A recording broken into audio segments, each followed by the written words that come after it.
रायगड, महाराष्ट्रासह देश विदेशातील ताज्या बातम्या पाहण्यासाठी मॅक्स इंडिया लाईव्ह चॅनलला सबस्क्राईब करा आणि बेल आयकॉन दाबायला विसरू नका.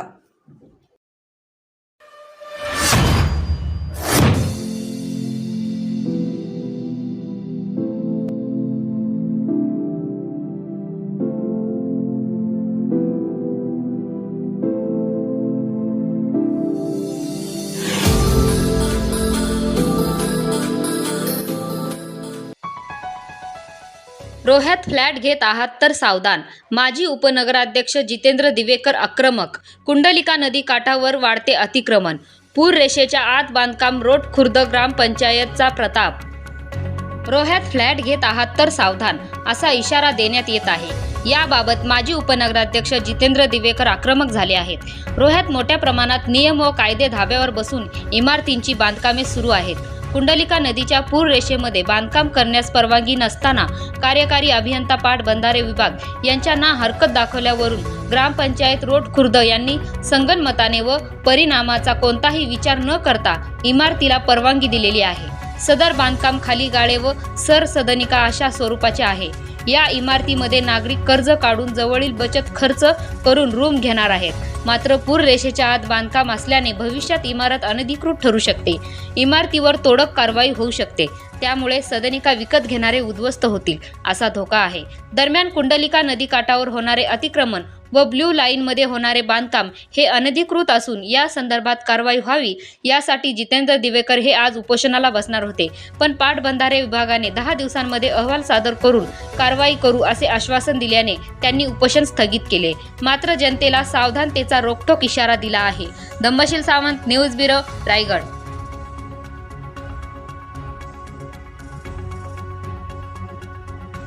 किनारी जो अतिक्रमण झालेला आहे पूर्णपणे, हा जो अतिक्रमण झालेला हा ब्ल्यू लाईनमध्ये झालेला अतिक्रमण आहे.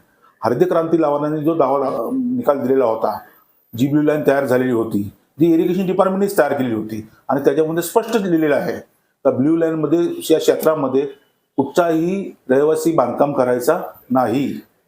असताना पण कलेक्टर ऑफिस, परत पाटबंधारे विभाग आणि बिल्डर लॉबी यांनी एकामेकांनी संगनमताने यांच्यावर असलेला राजकीय वर्धाचा लाभ घेऊन सदरच्या ठिकाणी ह्या इमारती बांधलेल्या आहेत पूर्णपणे. आज तुम्ही बघा कर्मा कंस्ट्रक्शनची परिस्थिती जाऊन बघा. 14 मजली टॉवर आहे नदीच्या किनारी. त्याच्यातनं खाली तुम्ही असं संपूर्ण आलात, अगदी खाली आऱ्यापर्यंत म्हणजे खारगावपर्यंत खारीपर्यंत जरी गेलात तर तुम्हाला सगळं हे लक्षात येईल का नाही.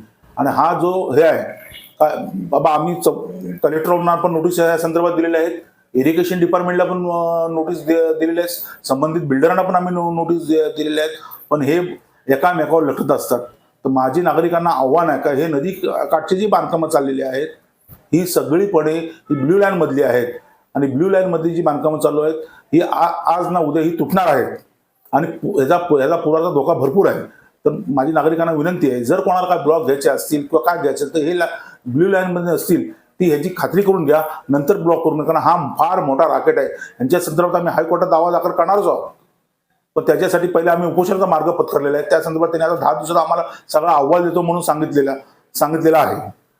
अहवालामध्ये असा सादर त्यांनी केलेला आहे का सदर उपयुक्त विषयावर आपणास पत्राद्वारे कुंडलिका नदीच्या पात्रात संगणक निळ्या पूर रेषा दरम्यान निर्दिष्ट क्षेत्रामध्ये निवासी व व्यावसायिक इमारतीचे बेकायदेशीर बांधकाम चालू असल्याचे याबाबत सदर बेकायदेशीर चालू असल्याचे बांधकामावर कारवाई करण्याबाबत कळवले असून अन्यथा आमूर उपोषणाला बसण्याचे कळवले आहेत. तर उपरोक्त प्रकरणात बेकायदेशीर बांधकामावर तसेच या कार्यालयीन पाणी अहवालात 10 दिवसाच्या आत सादर करण्याबाबत कळवलेले आहे असून सदर अहवाल प्राप्त होईपर्यंत तात्पुरतं कोणत्याही प्रकारचा आमूर उपोषण न करण्याबाबत या कार्यालयातर्फे विनंती करण्यात येत आहे.